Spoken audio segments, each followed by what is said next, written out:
Bonjour, dans cette vidéo, on va aborder le chapitre sur les nombres en commençant par un rappel sur la division euclidienne.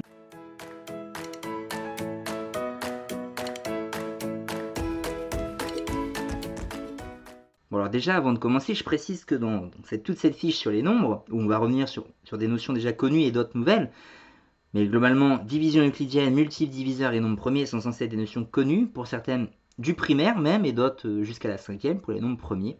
Et donc tout ce qui va suivre dans cette fiche, A, B, Q, M et R, ce sont des nombres entiers. Et B d'ailleurs par contre ne vaudra pas 0. Alors on démarre avec un rappel donc, sur la division euclidienne. À ce stade, normalement, la vidéo sur l'activité 1 a déjà été vue. Donc je vais reprendre les bases de l'activité 1, à savoir les 3 méthodes pour parvenir à mener à bien une division euclidienne, en commençant par la méthode avec les essais, en tâtonnant. Il y aura aussi en posant la division, et enfin on verra avec la calculatrice. Alors je commence par essai. On cherche à savoir combien il y a de 11 dans 145, quand on cherche à mener la division euclidienne de 145 par 11. Combien il y a de paquets de 11 dans 145? Alors très souvent, on va partir en faisant 11 fois quelque chose, et souvent c'est de la dizaine, 11 fois 10, 11 fois 20, 11 fois 30. C'est comme ça qu'on peut s'approcher du nombre. Et les exercices sont souvent donnés pour que ça marche bien. 145 par 11, on va chercher 11 fois 10. C'est ce qui va se rapprocher le mieux. On commence par lui. Donc 11 fois 10, ça donne, on reprend le 11 et on rajoute un 0. Ça donne 110. On s'approche de 145, on n'y est pas encore. Ce qu'on va faire, c'est qu'on va continuer à ajouter des 11. Comme ça, on va avoir un nombre de paquets de 11 dans 145. Alors, ce qui vient ensuite, bien évidemment, c'est 11 fois 11. Il y a un 11 de plus. Ce qui revient en fait à faire de tête 110 plus 11. Vous rajoutez un 11. Et ça fait 121. Oui, c'est ça. 11 fois 11, 11 au carré, 121. On continue, on n'est pas encore à 145, on voit qu'il y a encore des 11 qu'on peut aller rajouter. Donc 1 de plus, 11 fois 12, on rajoute 11 à 121. Ça va donner 132. Pour la méthode, la petite astuce, en fait, on rajoute 1 aux dizaines, on rajoute 1 aux unités. C'est déjà le cas quand on fait 4 fois 11. Après, on passe à 5 fois 11, on rajoute 1 de chaque côté. 44 devient 55. Bon, là, on va rajouter 1. Si vous faites 11 fois 13, on rajoute aussi 1 aux dizaines, 1 aux unités. Donc ça va donner 143. Bon, après, quand on s'approche de 9, évidemment, il faudra faire attention. Il y aura une retenue, mais globalement, ça marche très bien. 143, on va pas pouvoir faire mieux. On ne peut pas encore rajouter les 11 sans dépasser 145. Alors on a trouvé finalement que 145, des 11, il y en avait 13. On pouvait faire 13 fois le 11 dans 145, ce qui fait 143. Et il faut encore quand même rajouter 2. En posant, on va trouver normalement la même chose. D'abord, je le dis tout de suite à la calculatrice. On peut le faire.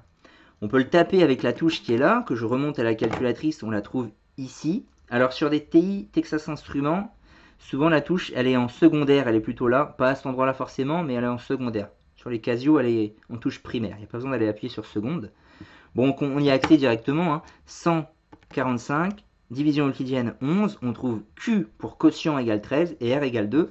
Ce qu'on a trouvé là, et ce qu'on a trouvé ici par l'essai. Et en posant, on devrait récupérer la même chose. On va faire donc 145 divisé par 11. Alors 1, ça suffit pas, il faut prendre 14. 14, ça suffit. Il y a un 11 déjà dans le 14. Donc on est ici au chiffre des dizaines. On va avoir un chiffre des dizaines au niveau du quotient. Il y en a un de 11. On peut enlever un 11 dans 14. Il va rester 3. On descend le 5. Et des 11, on peut en enlever 3. 3 fois 11, 33. Ce qui fait qu'il va rester 2. On récupère le quotient et le reste. Si je résume pour faire la définition générale, définition et vocabulaire, quand on effectue la division euclidienne d'un nombre A par un nombre B, où A ça va s'appeler le dividende et B le diviseur, et bien en fait ça revient à chercher deux nombres, un couple de nombres qu'on a cherché ici, le quotient qu'on abrège en Q, et le reste qu'on abrège avec un R, tel que quoi? Et bien le diviseur fois ce quotient plus un reste, ça vaudra notre nombre. En fait, là, on a cherché combien il y a de B dans A. Apparemment, ici, quand c'est avec des lettres, on trouve donc que des B, il y en a Q, et qu'il va rester un reste qu'on appelle R. En fonction des situations, le reste pourra valoir 0. Donc à retenir les 4 mots importants de vocabulaire. Autre exemple dans la continuité, 964 division euclidienne par 46. On va trouver à la calculatrice Q égale 20, R égale 44. Et bien donc ça veut dire que 964, c'est 46 fois, autrement dit, il y a combien de 46 dans 964? Il y en a 20. On peut faire 20 fois 46. Donc le diviseur, fois le quotient, B fois Q. Plus un reste, parce que là, on n'atteint pas 964. Non, il manque encore 44. Et on voit bien que le reste, il est plus petit, justement, que notre diviseur. Si ça avait fait 47, on aurait pu faire un paquet de 46 en plus, donc ça n'aurait pas été 20. Ça aurait été 21, si ça avait été 47. Donc 21, en fait, il aurait resté 3. C'est pour ça que la calculatrice fait au mieux, donc au max, on fait 20 paquets de 46, il reste 44. On termine avec un problème type, classique de la division euclidienne. 147 élèves sont répartis par équipe de 16 pour un concours. Combien d'équipes entières peut-on constituer? Et ensuite, combien manque-t-il d'élèves pour constituer une dernière équipe? Bon, au vu de la question 2, on peut imaginer qu'il y aura un reste qui ne vaudra pas 0. Alors on peut poser la division euclidienne directement, c'est ce que je vous dis, on pourrait faire ça, ça marche très bien. Mais comme c'est des petits nombres, on peut aussi très bien faire par essai. Bon, on imagine qu'on n'a pas la calculatrice. Alors par essai, on va chercher combien on peut faire de paquets de 16 dans 147.